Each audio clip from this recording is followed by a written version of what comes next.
4 बजे से 7 बजे तक शिव के भ्रमण का समय बताया है शाम को। तो 7 बजे से लेकर फिर रात्रि 9 बजे तक लक्ष्मी और दरिद्रता फिर भ्रमण पर जाती है। इनका एक समय निश्चित है महाराज। भ्रमण कर कर आ जाना। अब इस बीच में जब लक्ष्मी और दरिद्रता दोनों निकल कर जा रही हैं तो दोनों एक भाव रख कर जाती हैं कि आज हमको कहां प्रवेश करना है।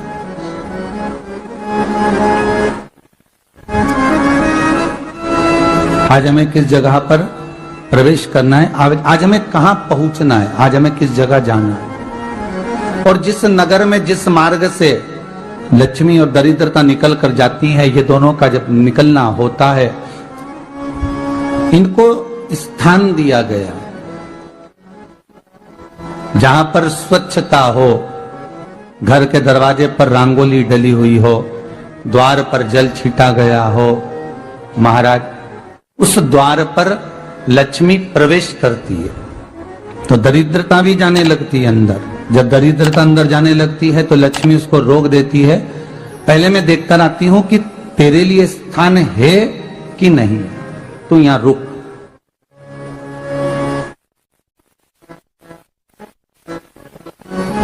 कुछ देर तक दरिद्रता बाहर खड़ी रहती है और लक्ष्मी जी की बड़ी बहन जब दरिद्रता बार बार अंदर जाने का प्रयास करती है तो लक्ष्मी जी कहती हैं, जीजी तू इतनी बड़ी होकर तुझे मालूम है तू तेरा सम्मान होना चाहिए, आदर होना चाहिए, और तू अंदर चली जा और कोई तेरा सम्मान ना करे तो कितना बुरा लगेगा, इसलिए तू बाहर खड़ी रह, मैं अभी आई। अंदर जाती है और जब लक्ष्मी जी भ्रमण कर लेती हैं, अंदर प्रवेश कर कर आती हैं और प्रवेश कर कर आती हैं तो दरिद्रता पूछती है चले अंदर। तो लक्ष्मी जी कहती हैं, तुझे मालूम नहीं है क्या जीजी कि जिस घर में मैं प्रवेश कर जाती हूं उस घर में फिर दरिद्रता नहीं जा सकती, क्योंकि ये तेरा वचन था, ये तेरा वचन था। अपन दोनों का जब मंगल विवाह हुआ था, मेरा विवाह जब नारायण के साथ में हुआ और तुम्हारा विवाह जब दुस्साह मुनि के साथ हुआ, दरिद्रता का विवाह दुस्साह मुनि के साथ हुआ। जब अपना दोनों का विवाह हुआ था तो अपन दोनों ने एक वादा करा था कि जिस घर में लक्ष्मी प्रवेश कर जाएगी उस दिन फिर दरिद्रता नहीं जाएगी, और जिस घर में दरिद्रता प्रवेश कर जाएगी उस घर में फिर लक्ष्मी नहीं जाएगी। अब जब मैं अंदर देख कर आ गई हूं तो तू अंदर नहीं जा सकती, अर्थात लक्ष्मी के चरण जिस घर में पड़ गए उस घर में फिर दरिद्रता प्रवेश नहीं कर रही। चलते चलते फिर दरिद्रता ने देखा और लक्ष्मी जी इसको लेकर गई और लक्ष्मी जी ने देखा कि इसके दरवाजे पर जल नहीं छीटा गया, इसके दरवाजे पर ना रंगोली डली है, इसका द्वार साफ नहीं हुआ, इसके द्वार पर दीप नहीं है, इसके द्वार पर कलश नहीं है, इसके दरवाजे पर ढेर सारा कचरा पड़ा हुआ है, कोई स्वान कोई कुत्ता गंदगी भी कर कर चला गया है, कहीं बिल्ली ने गंदगी कर रखी है, कहीं जीवों ने कुछ गंदा गिरा रखा है। तो फिर लक्ष्मी जी कहती है, जीजी अब मैं होकर आ गई थी ना, अब तू जा, तू होकर आ। और दरिद्रता प्रवेश करती है तो अंदर जाकर क्या देखती है दरिद्रता कि इतनी सवेरे से मैं घूमने इनके दरवाजे पर आई और ये तो सब चादर तान के चकाचक गुर्राटा भर भर कर सो रहे हैं। तो दरिद्रता कह देती है, तुम्हारा भाग्य ही बेकार है, तुम्हें क्या करूं, तुम ऐसे ही सोते रहो। और दरिद्रता गुस्से में बाहर निकल कर आती है, लक्ष्मी से कहती है, लक्ष्मी तू इसके घर में जाना ही मत ही। तो दरिद्रता को कहती है, जीजी तेरी बात नहीं मानूंगी क्या मैं? लक्ष्मी जी बोली, मैं तेरी बात नहीं मानूंगी, बिल्कुल नहीं जाऊंगी इसके घर में, तू चिंता मत कर, चल आगे चले। फिर आगे बढ़े। ये लक्ष्मी और दरिद्रता का प्रवेश है। आपके घर का द्वार, आपके घर का दरवाजा। फिर निवेदन करूंगा एक बहुत सुंदर बात, हमें महाराष्ट्र से सीखना चाहिए, हमें साउथ से सीखना चाहिए, दक्षिण से।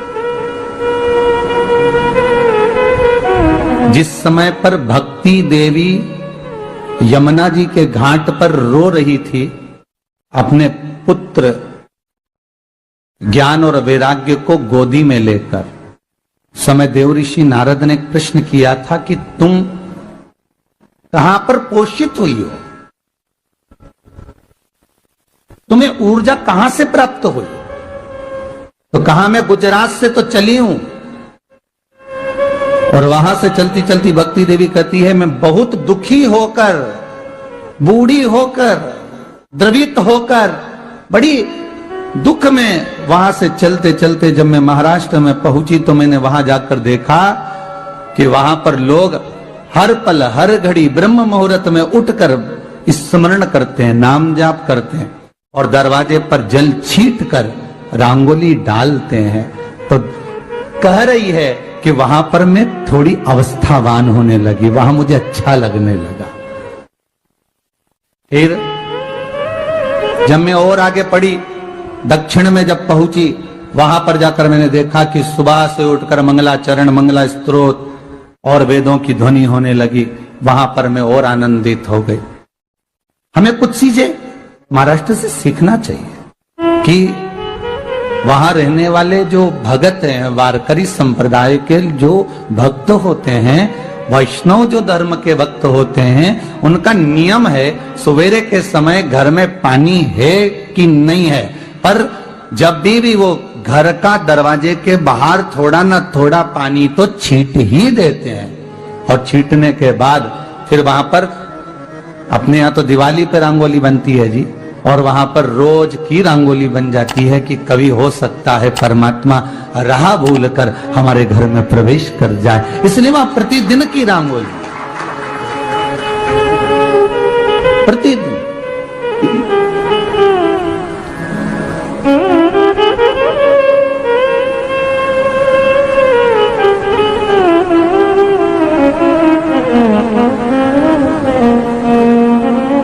हमें सीखना चाहिए थोड़ा सा। आज के जमाने में तो बहू अपने कमरे की झाड़ू लगा ले, वो ही बहुत बड़ी बात है। हो खड़ी खड़ी बहू ये देखती रहेगी कि नौकरानी सही से झाड़ू लगा रही, वहां से लगा के लाओ, इधर से हेड के ले जाओ, वहां से कचरा सोरो और वहां से पोछा लगाओ। खड़ी रहेगी, उंगली से बताती रहेगी, पर इतना नहीं बनेगा कि सेविका से, नौकरानी से, दासी से कह दे कि तू मम्मी पापा के कमरे की लगा ले, मैं मेरे कमरे की लगा लूंगी, तू जा उधर। थोड़ा दया का भाव अगर होता तो उसके मन में भी आता कि मेरी बड़ी सेठानी तो अपनी जगह पर है, पर छोटी तो सेठानी की भी बड़ी सेठानी है जो मुझ पर करुणा करती रहती है।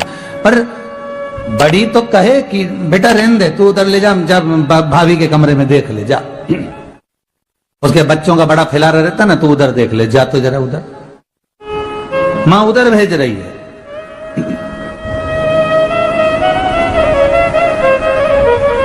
थोड़ा सेवा का भाव हमारे भीतर हो।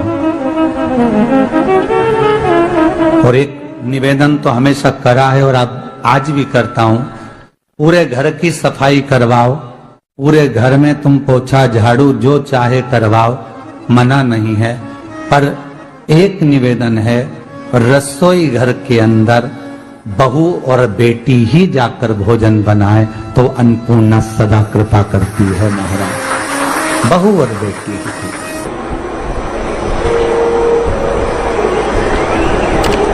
फिर एक कहीं ऐसी जगह मिल जाती है जहां ठोका और वो खीर चली, कपड़े तंग,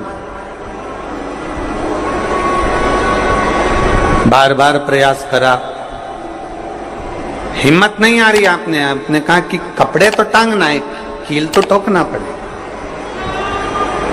जैसे कील को बार बार ठोका गया, कपड़ा टांगने के लिए एक जगह नहीं लगी, दूसरी जगह नहीं लगी, तीसरी जगह नहीं लगी, चौथी जगह पर प्रयास करते रहे। उसी तरह भगवान शंकर की लोग कहते हैं कथा एक बार सुन ली, 2 बार सुन ली, 3 बार सुन ली, हम कहते हैं बार बार इस मन रूपी कील को परमात्मा के चरणों में ले जाकर ठोकते रहो। इस मन को भगवान के चरणों में ले जाकर छोड़ते रहो। कथा में इस मन को बार बार ले जाकर ठोकते रहो, एक ना एक दिन ये परमात्मा तक पहुंच ही जाएगी, ये निश्चित। थोड़ा प्रयास आपको करना पड़ेगा, थोड़ी मेहनत आपको करना पड़ेगी। प्रेशर बढ़ाओ, थोड़ा मेहनत थोड़ा प्रयास आपको करना। और मैंने तेरे ही भरोसे बाबा, तेरे ही भरोसे हवा बिच उड़ती जावांगी बाबा, डोर हथ तो छड़ी ना कटी जावांगी भोले मैं तेरी कदम। अब मन को लगाते रहो, शिव महापुराण की कथा में चित्त लगाते रहो। टीवी खोलो तो शंकर की कथा ढूंढो, टीवी खोलो तो ये देखो कि आस्था चैनल पर कहां कुबेरेश्वर महादेव आ रहा है, कहां कुबेर भंडारी आ रहा है।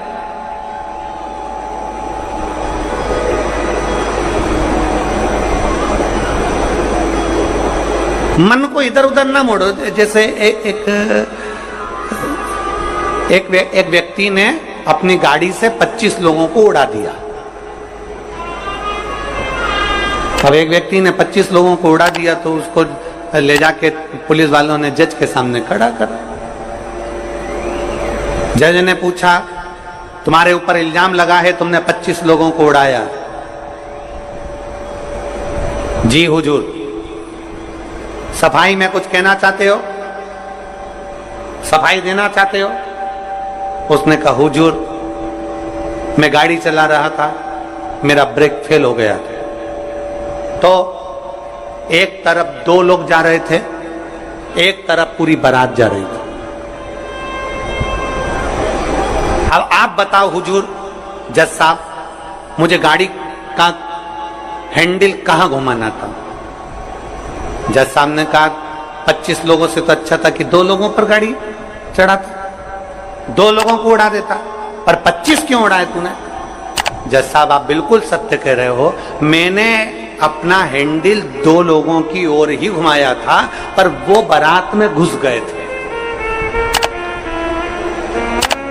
मैंने तो 2 के लिए ही हैंडल घुमाया था, पर वो बारात में घुस गए। हम भी ऐसे ही हैं। हमें शिव जी को 1 लोटा जल चढ़ाना है, हमें शंकर जी का भजन करना है, हमें भगवान को भजना है, हमें कथा सुनना है। हम जाते बड़े मन से कि हमें कथा सुनना है, कथा सुनना है, कथा सुनना है, कथा सुनना है, और मालूम पड़े कथा में जाकर बैठे, कोई इधर बात कर रहा था, कोई उधर बात कर रहा था, कोई पीछे आवाज लगा रहा था, कोई कुछ नहीं, तो तुरंत जितने बैठे रहेंगे ना, तुम सबका ध्यान एकदम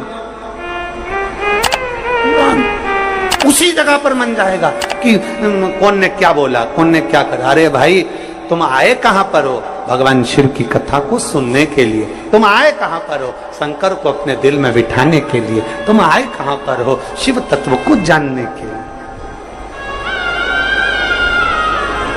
और अपने चित्त को हम भटका रहे हैं, अपने चित्त को इधर उधर लेकर जा रहे हैं, वो श्रेष्ठता नहीं।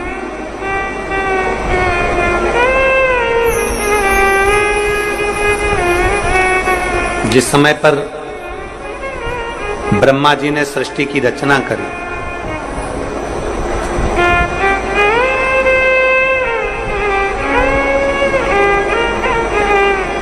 सर्वप्रथम ब्रह्मदेव सृष्टि की रचना करना प्रारंभ करते हैं और देखते हैं कि ये संपूर्ण ब्रह्मांड को मुझे अच्छा बनाना है, प्रबल बनाना है, श्रेष्ठ बनाना है, इसकी रचना करना है, इसका विस्तार करना है। उन्होंने सनकादि ऋषियों को प्रकट कर, सनत कुमारों को जब प्रकट किया, सनत कुमारों को प्रकट करते से ही सनत कुमार तो भगवान शंकर की, भगवान नारायण की भक्ति में ऐसे डूब गए कि उन्होंने सृष्टि का क्रम आगे बढ़ाया ही नहीं। उन्होंने सृष्टि को आगे बढ़ाया ही नहीं।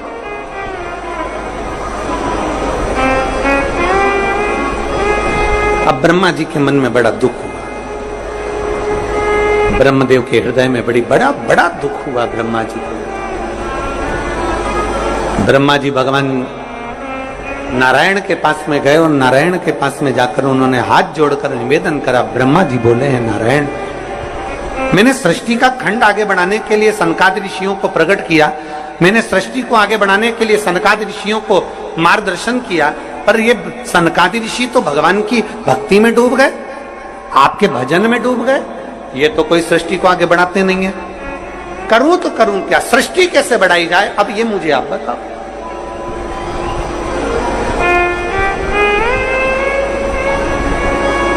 शिव कथा कहती है,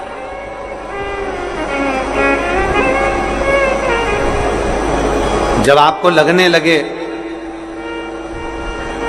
कि मैंने बहुत प्रयास कर लिया और अब मेरा यह कार्य नहीं हो रहा, तब उस जगह पर शिव महापुराण की कथा कहती है कि एक बार शंकर पर विश्वास कर देखो, शंकर पर भरोसा कर देखो।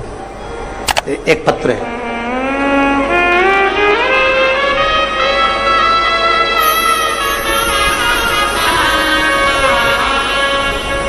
मेरा नाम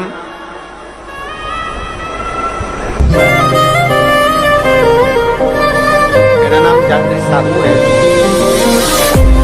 ग्राम बोराई, जिला दुर्ग की निवासी। 7 साल की बेटी है जिसका नाम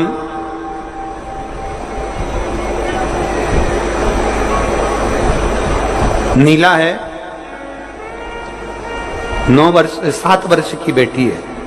कहीं बैठी हो तो हाथ हिला सकती है। मेरा नाम जागृत साहू है, मैं ग्राम बोराई, जिला दुर्ग की निवासी हूं। मेरी 7 साल की बेटी है, कहीं बैठी है, बच्ची आई है साथ में, ले आओ उसको, धीरे धीरे ले आओ, ले आओ उसको, धीरे धीरे लेकर आओ। 7 साल की बेटी है, 9 फरवरी को स्कूल से आई और अचानक वो बात कर रही थी तो तुतलाने लगी। तुतलाते तुतलाते उसकी आवाज चली गई, गिर गई, कमर, पैर, हाथ कुछ काम नहीं कर रहा था। बाद में उसने आंखों को भी बंद कर लिया, सुनने की शक्ति भी चली गई। गुरुदेव, हम तुरंत उसको लेकर डॉक्टर के पास भागे।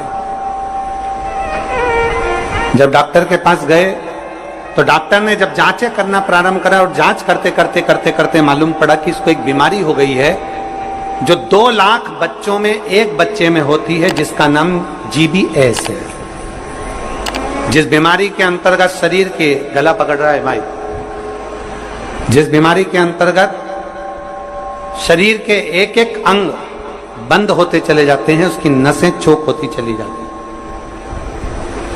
GBS बीमारी के अंतर्गत नसें चोक होती चली जाती है, बोलना, देखना, सुनना, शरीर का काम करना सब बंद हो जाता है। डॉक्टर ने कहा यह बीमारी बड़ी खतरनाक है, यह बीमारी ऐसे ठीक नहीं हो सकती, इसको नागपुर ले जाओ। हम अपनी बच्ची को नागपुर लेकर गए।